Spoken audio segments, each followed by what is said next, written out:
The live TV, सच सबसे आगे। नमस्कार, द लाइव टीवी देख रहे हैं आप। आपके साथ मैं हूं आदित्य कुमार। मुसलमानों की आवाज दबाई जा रही है। अगर मुसलमान अपनी आवाज उठा रहा है तो उसकी आवाज को कुचलने के लिए हर पैतरे अपनाए जा रहे हैं। अगर मुसलमानों के प्रतिनिधित्व करने वाले लोग प्रेस कॉन्फ्रेंस करना चाहते हैं तो उनकी प्रेस कॉन्फ्रेंस पर रोक लगा दी जाती है। जो आवाज उठाता है उसके घर पर बुलडोजर चला दिया जाता है और कहा जाता है चुपचाप घर में बैठो, बोलोगे तो कार्रवाई तुम्हारे ऊपर उल्टा हो जाएगी। कानपुर और अन्य जगहों पर जो कार्रवाई हुई है वो साफ तौर पर इसी ओर इशारा करती है। जमीयत उलेमा हिंद के महासचिव मौलाना हकीमुद्दीन झारखंड के रांची में प्रेस कॉन्फ्रेंस करने वाले थे।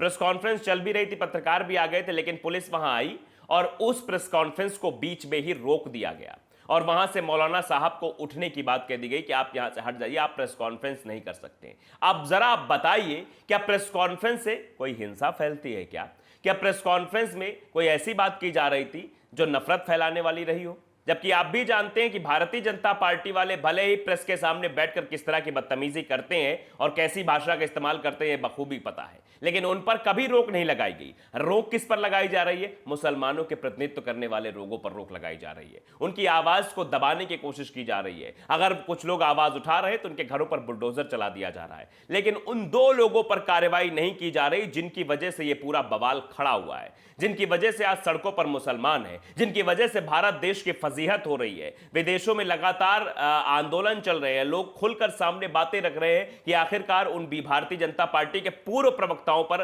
कार्रवाई क्यों नहीं हो रही, उनको गिरफ्तार क्यों नहीं किया जा रहा। उन्होंने नबी के शान में गुस्ताखी की है, लेकिन उनके खिलाफ कुछ नहीं किया जा रहा है। देखिए, पैगंबर मोहम्मद विवाद मामले को लेकर रांची में 3 दिन पहले हुई हिंसा के बाद यहां प्रेस कॉन्फ्रेंस आयोजित करने का प्रयास कर रहे जमीयत उलेमा हिंद के महासचिव मौलाना हकीमुद्दीन को पुलिस ने ऐसा करने से रोक दिया। रांची के पुलिस अधीक्षक नौशाद आलम ने न्यूज एजेंसी को बताया कि कडरू के मदरसा में हुसैनिया में प्रेस कॉन्फ्रेंस आयोजित करने का प्रयास कर रहे दिल्ली से आए जमीयत उलेमा हिंद के महासचिव मौलाना हकीमुद्दीन को ऐसा करने से रोक दिया गया है।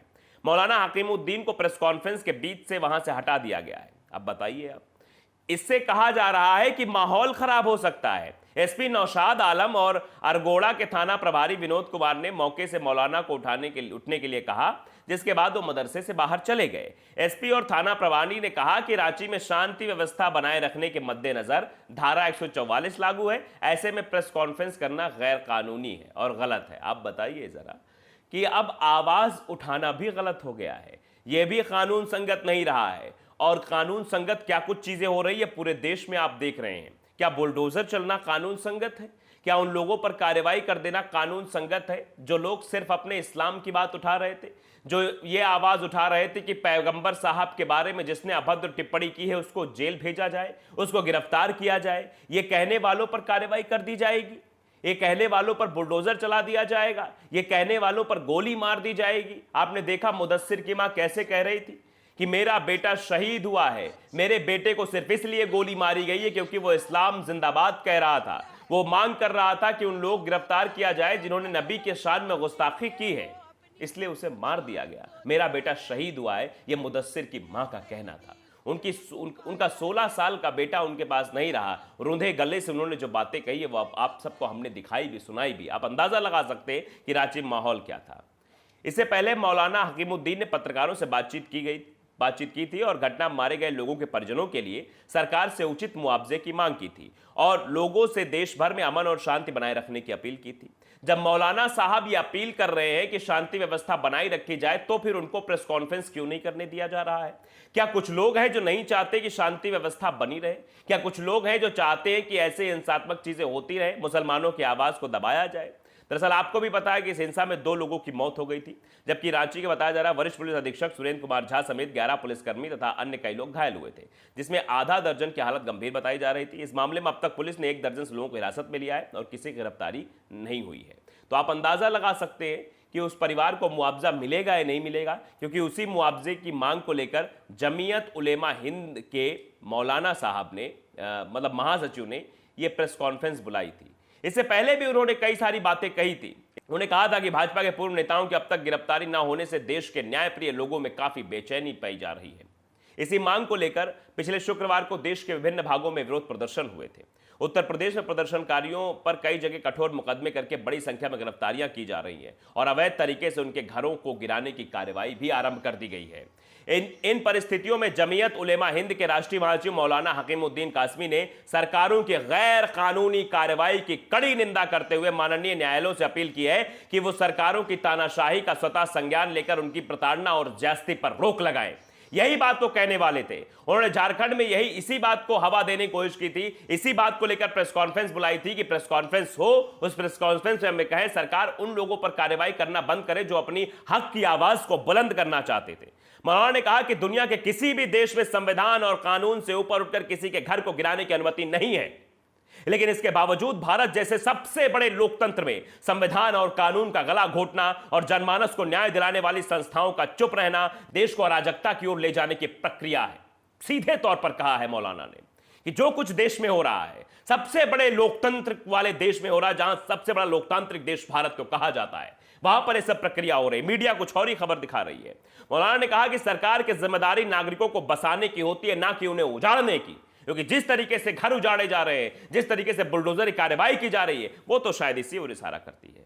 उन्होंने इलाहाबाद के जावेद का वर्णन करते हुए कहा कि वो इस देश के नागरिक हैं, लेकिन उनके साथ, उनके जैसे अन्य लोगों के साथ विदेशी दुश्मनों जैसा व्यवहार किया जा रहा है। इससे लोगों की यह भावना बढ़ती जा रही है और सरकार, उसकी एजेंसियों, एक विशेष वर्ग को उसके विरोध प्रदर्शन जैसे संवैधानिक अधिकार से वंचित करने और डराने का प्रयास कर रही है। डरा रही है लोगों को कि वो सड़क पर ना उतर पाए, वो हक की आवाज ना उठा पाए, वो उनके नबी के खिलाफ बोलते रहे, उनके खिलाफ बोलते रहे, उन्हें मारते रहे, पीटते रहे, उनके मस्जिदों को टारगेट करते रहे, लेकिन वो आवाज ना उठाए, वो चुपचाप तमाशा देखते रहे, तभी सब कुछ ठीक रहेगा। आप समझिए देश को किस ओर ले जाया जा रहा है, देश कहां जा रहा है। आज देश में कोई आवाज उठाने वाला नहीं बचेगा। बुलडोजर की कार्रवाई कर दी जाएगी, अगर आप आवाज उठाएंगे आपके घर को गिरा दिया जाएगा। आप समझिए डराने और धमकाने का प्रयास इस सरकार द्वारा किया जा रहा है।